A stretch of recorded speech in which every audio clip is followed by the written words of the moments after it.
Un jeûne équilibré, c'est un jeûne qui prend soin de son corps. Quel est l'état de ta santé? Par rapport au corps, il y a quelque chose que j'aimerais vous donner, le repos. J'ai remarqué que beaucoup de chrétiens ne se reposent plus. Vous savez, une fois, je vais dans un hôpital, je trouve un frère là-bas de l'église. Et il était vraiment dans les vapes. Et puis sa famille me dit, non, c'est un frère de votre église et tout. Et puis je le vois, et puis Dieu me parle de son problème. Il était tombé dans un surménage spirituel. C'est-à-dire, il jeûne. Il est dans des montagnes, dans toutes les églises. Quand on me pose ici, lui profite, aller dans toutes les églises, il ne dort pas. Il lit la Bible tout le temps, il prie tout le temps. S'il ne prie pas, il suit des prédications, il ne dort pas. Et puis il a attrapé une folie religieuse. Cette folie-là l'a mené à voir les démons partout. Tout le monde était agent des ténèbres. Tout le monde était sorcier. Même moi, quand je viens prier pour lui, il veut me discerner. Mais oui. Et puis Dieu me donne la révélation comment il devait être guéri. On était en train de l'injecter plein de choses. Oh, malaria cérébrale. C'est les...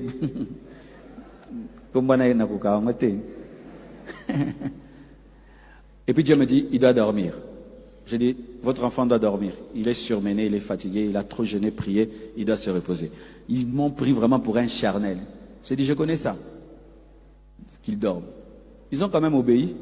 On l'a fait dormir une semaine, je crois. Après, il guérit. Tu dors combien de temps? Certains, même quand tu dors, tu ne dors pas, tu continues à penser. Frère, un homme qui ne dort pas s'épuise. Et quand tu t'épuises, tu mourras trop vite. Tu épuises ton cœur. Il y a un temps pour prier, un temps pour dormir. Dieu n'est pas contre le sommeil. Jésus dormait. Dieu s'est reposa sans être fatigué afin de nous donner l'exemple du repos.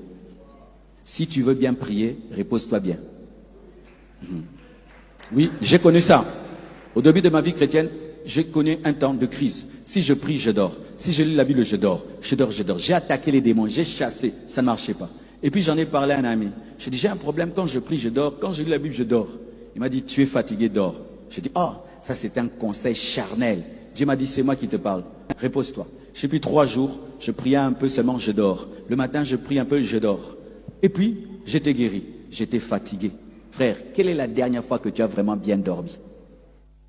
Là, je suis en train de m'adresser aux suractifs. Suractifs dans les études, suractifs spirituellement, suractifs dans la recherche de l'argent. Tu es vraiment suractif. Tu dors 2 heures du temps, 3 heures du temps, 2 heures du temps, 3 heures du temps. Mon frère, tu es en train de détruire ton corps. Tu vas vieillir trop tôt.